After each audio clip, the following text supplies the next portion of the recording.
So hello, we were doing most important questions for RBI Grade B Phase 2 for economic and social issues. So we have already completed 40 questions as well as a video on strategy having most important topics and for your finance and management ESI and essays. So you can go and have a look at that video as well. At the same time, you'll find different PDFs on the Telegram related to this exam as well as the other exams. So now let's start with our 41st question, which was which of the following is considered a human capital investment for long run growth? Defense expenditure, infrastructure, education and health spending, subsidy on fuel. So the answer is education and health spending. Education and health improve labor quality, productivity, key for human capital development. Which sector contributes the large share to Indian economy GDP as of 2025? किसने सबसे ज़्यादा contribute किया है largest? So the answer is C, services. Very important question, ये हमने EPFO में भी देखा था एंड ईपीएफओ में ये आया भी है. ठीक है, हमने ईपीएफओ के लिए भी पढ़ा था ये चीज़ एंड ईपीएफओ में क्वेश्चन आया भी है. At the same time 32 out of 35 question you will find core subject के जो थे ईपीएफओ में. कोर सब्जेक्ट क्या है? Labour laws, industrial relation and so on. तो उन सब में से will find 31 to 32 question. Out of those 35 question were from the topics that we did. Then in India, service sector, IT, finance, retail contributes major share to GDP, that is 55 to 60%.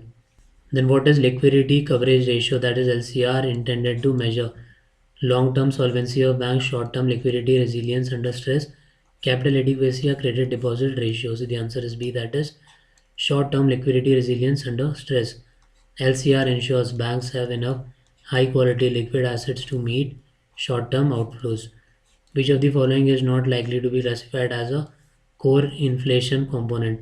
Food items, rent, services, manufactured goods. So the answer is food items. Food and fuel are volatile, excluded from core inflation. Core focuses on stable components like services, good. Then which age-related demographic shift is considered favorable for India's economic growth potential? So the answer is D, that is increasing share of working population. किस में होता है? 15 to 59. ये भी question आया है कि age group क्या होता है, तो the age group is 15 to 59. More working age population relative to dependents yields demographic dividend and potential growth boost. Which of the following is the reason for non-performing assets, that is NPAs and banks? High CRR, that is cash reserve ratio. Then credit misallocation and project delays, high statutory liquidity ratio or high liquidity coverage. So the answer is credit misallocation and project delays. NPA, non-performing assets, arise when borrowers default, often due to poor project viability, delays, economic stress. Which global index measures ease of doing business and affects foreign investment decisions for economies including India? So the answer is C, that is doing business index कौन देता है? World Bank. Then doing business index ranks economies on business regulatory environment, influences FDI decision. Which of the following describes a structural reform aimed at long-term economic growth? Repo rate cut, temporary holiday on fuel taxes, then land and labor market reform, short-term credit easing. So the answer is land and labor market reform. Structural reforms change the underlying framework, land, labor, ease of doing to boost long-term growth potential. Which scheme in India aims to provide skill training and promote entrepreneurship among youth? Mahatma Gandhi NREGA, PM किसान, that is प्रधानमंत्री किसान Samman Nidhi, PMKVY, that is प्रधानमंत्री कौशल विकास योजना, then प्रधानमंत्री Awas Yojana. So the answer is C, that is प्रधानमंत्री कौशल विकास योजना. So it provides short-term skill training and certifications to youth, boosting employability and entrepreneurship. Then which of the following sectors is likely to benefit from CRR cut by RBI? Food subsidies, fiscal deficit, credit to corporate and retail borrowers, increase in gold imports. So the answer is credit to corporate and retail borrowers. CRR cut freezes up liquidity for banks, enabling more credit flow to businesses and individuals. What was India's current account deficit as a percentage of GDP in financial year 24 according to the latest data? 0.7, 1.5, 2.5, 3. So the answer is nearly 0.7. As per 23-24 economic survey, current account deficit stood at approximately 0.7% of GDP. Which of the following sectors contributed the largest share to India's GDP in 2025 nominal? So the answer is C, services. Services sector continue to remain the largest contributor to India's GDP, a long-term trend reaffirmed in 24-25 data. Under the latest RBI Financial Inclusion Index, which of the following is not one of its three dimensions? Access, usage, quality, profitability. So the answer is profitability. कई बार हमने देख लिया last video में भी और इसमें भी, ठीक है. Access, usage, quality, profitability नहीं होता. RBI Financial Inclusion Index measures access, usage and quality, not profitability. Standard framework. Which of the following describe the main objective of the Atmanirbhar Bharat policy as emphasized in recent budget? Increasing fiscal deficit to boost employment, promoting self-reliance in manufacturing and reducing import dependence, subsidizing consumer electronics, restricting foreign direct investment entirely. So the answer is B, that is promoting self-reliance in manufacturing and reducing import dependence. तो आत्मनिर्भर Bharat aims to boost domestic manufacturing capacity, supply chain resilience and reduce import dependence. ठीक है, इसलिए ही करते हैं ना हम आत्मनिर्भर Bharat and make in India and so on. Which of these is considered a structural reform to boost long-term economic growth of India? So frequent repo rate cuts, land and labor market reforms, one-time cash transfer to household, temporary GST rate cuts. So the answer is B, that is land and labor market reforms. So structural reforms change the underlying institutional settings and thus sustainably improve growth potential, unlike temporary fiscal or monetary tools. As per IMF's Article 4 conclusions in 2025, which of the following was identified for India's external sector risk? So overvalued rupee generates large current account deficit, global demand slowdown may widen current account deficit, oil prices remain stable, excessive forex reserve. So the answer is B, that is global demand slowdown may widen current account deficit. IMF note flagged that subdued global demand could pressure exports, affecting external balance and current account deficit. What was the approximate retail inflation rate in India in financial year 25, April to December, as per Economic Survey 24-25? So the answer is 4.9. The Economic Survey 24-25 reports retail CPI inflation averaging 4.9 during April-December 2024. Which of the following is a macroprudential tool used by RBI to prevent systemic risk? So repo rate, CRR, counter-cyclical capital buffer, moral suasion. So the answer is counter-cyclical capital buffer. Macro-prudential tools like counter-cyclical capital buffer addresses systemic risk by strengthening bank resilience over business cycles. What is the primary purpose of priority sector lending norms required by RBI for banks? To channel credit to large corporates, to ensure adequate credit flow to agriculture, MSME and underserved sectors, to maximize bank profits, to finance only infrastructure projects. So the answer is to ensure adequate credit flow to agriculture, MSME and underserved sectors. Priority sector lending mandates banks to lend a portion to priority sectors to promote inclusive credit access and balanced growth, which concept refers to combining remittances and services export to cushion India's external balance.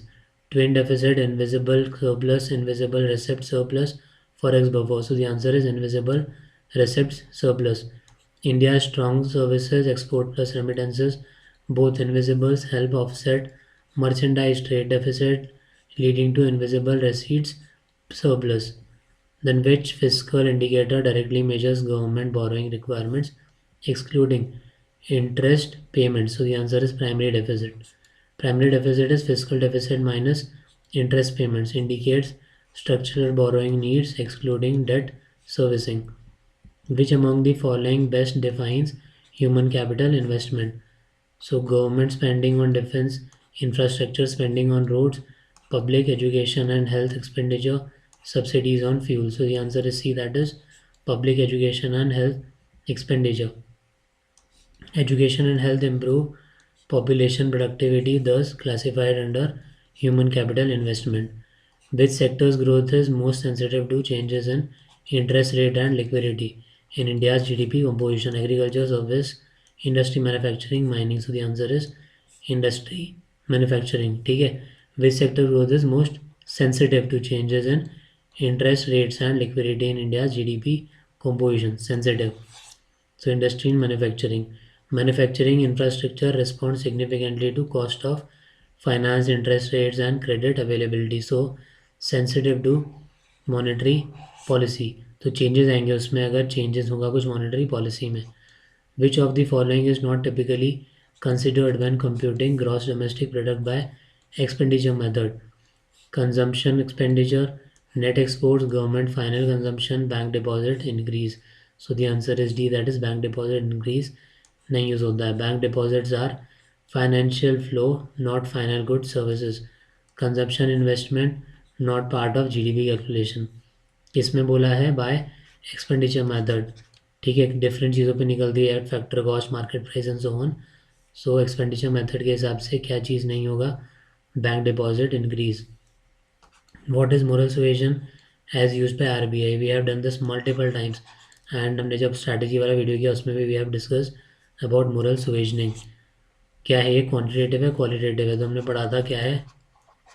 Qualitative tool.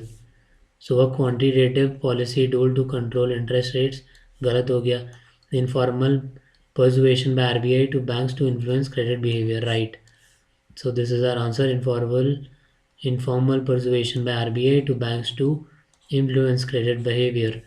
Moral suasion is a qualitative tool. RBI uses guidance advisory to direct lending priorities without formal mandates. बताते हैं कि ऐसे करो वैसे करो. That is moral suasioning. Which of these sectors is most likely to benefit directly from lower statutory liquidity ratio requirements for banks? Agriculture, infrastructure and capital expenditure, exports, social sector schemes. So the answer is B, that is infrastructure and capital expenditure. Lower statutory liquidity ratio frees up bank funds for credit. Infrastructure and capex sectors rely heavily on bank financing. Which poverty measurement approach takes into account health, education, and living standards apart from income consumption?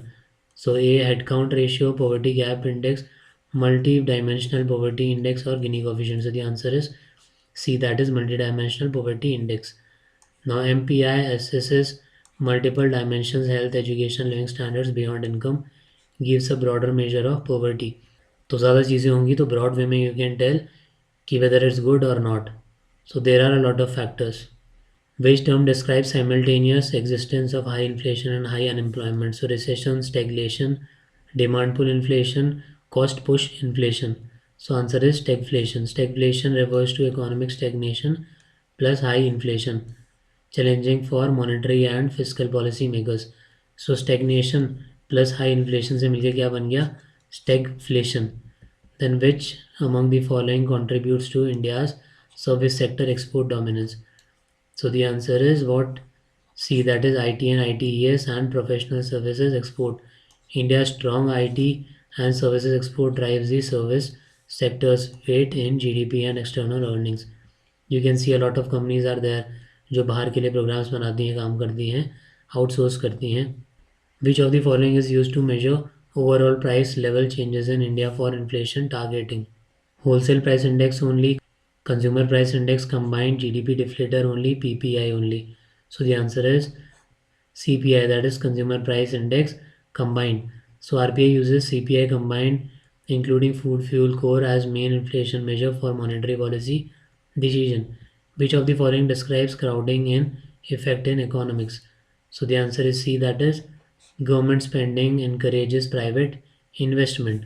Government action discourages private investment. Government spending reduces private sector capacity.